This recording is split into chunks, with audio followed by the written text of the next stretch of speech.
Nintendo DSi exclusive physical games. So, the DSi, it's the middle child, I'd say, of the DS family. If we're saying the 3DS is a part of the family because it has DS in the name, it's like the same way the Game Boy Advance is in the Game Boy family, kinda, sorta, not really. It's its own thing that has its own sales data, and then the DSi is kinda like the Game Boy Color of where it's kind of an upgrade, but also not really. So, the DS obviously released after the Game Boy Advance, and we got games like New Super Mario Bros. Like I had earlier, bloody Legend of Spyro, A New Beginning, console version of this, I'm pretty sure. This is just the DS version of it.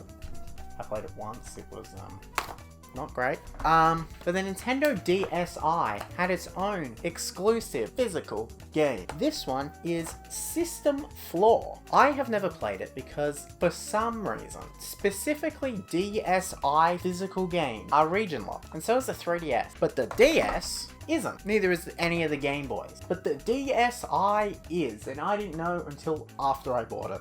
So I've never played System Floor. This is the only one I have, the only DSi exclusive physical release. There's not many, there's like 2 in America, and I think there might be a few more in Japan, possibly? I'm not entirely sure. But this one's very similar to Face Raiders that eventually came to the Nintendo 3DS pre-installed, where you move the DSi camera around, hence why it's a DSi exclusive, and aliens. I am kind of just making that up, but I think that's what you do.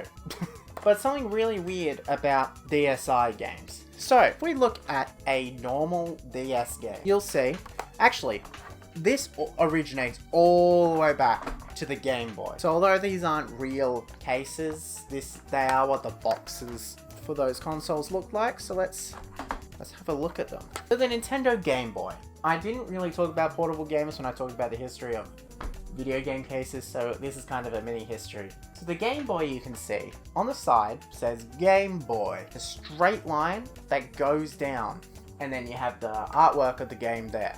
All of this wasn't on the original, but this is what the original front of a Game Boy game looked like. And then we move over to the Game Boy Color, which is pretty much the same thing, but you'll notice that the actual sidebar is slightly smaller and now says Color, because it's the Game Boy Color. And there's a bit of an effect on the word Game Boy. Crazy. But then we move over to the Game Boy Advance, and you'll see there's a little ridge. A little, not a ridge, but like it's a bit circular going down here where it says Game Boy Advance. Not much to add. Some, like even this should. Logically, on most Game Boy Advance games, they have a little thing in the corner that says only for the Game Boy Advance. I don't know why these cases don't. I just looked at my Rayman obviously doesn't because it's not only on the Game Boy Advance. That's what it looks like. And then you go over to the DS and you see the ridge or the little circular thing is kind of replicated, but you got this little black thing coming in. And the side of it, this is because it actually looks like this. It's Nintendo DS, the name of the game, and if you got an Australian one, then it says the age rating. That's what it looked like. But then we move over to the DSi. It's a straight line again. It says DSi now. It says only plays on, but it's a straight line again. And then the side just has 2 squares. 2 squares, which is the DS logo. Why? That looks so ugly. And you'll also notice the case is white, whereas a DS case is black. Unless you've got a European one, then it's see-through. As a Nintendo 3DS game, they are also white, and they have a straight line, but on the other side. And on the side they have the logo, and then the little icon and the name, and then I guess Japan also has age ratings on the side. Then we have to look at the actual cartridges themselves, because they're also a bit funky. So a DS game is black with the artwork in the middle, with it saying Nintendo DS. I know you can't see it on camera, but it says Nintendo DS at the top. Then we move over, I'm going to skip the DSi for a second, to the 3DS.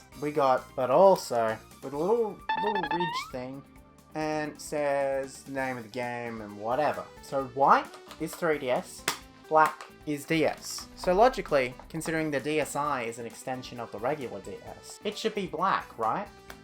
Nope, it's white. White! but it's the size of a DS game, but it's white a lot, even though DSi games, a DSi can't play Game Boy Advance games. Nintendo were being a bit funky. 9. What the hell? None of this makes any goddamn sense!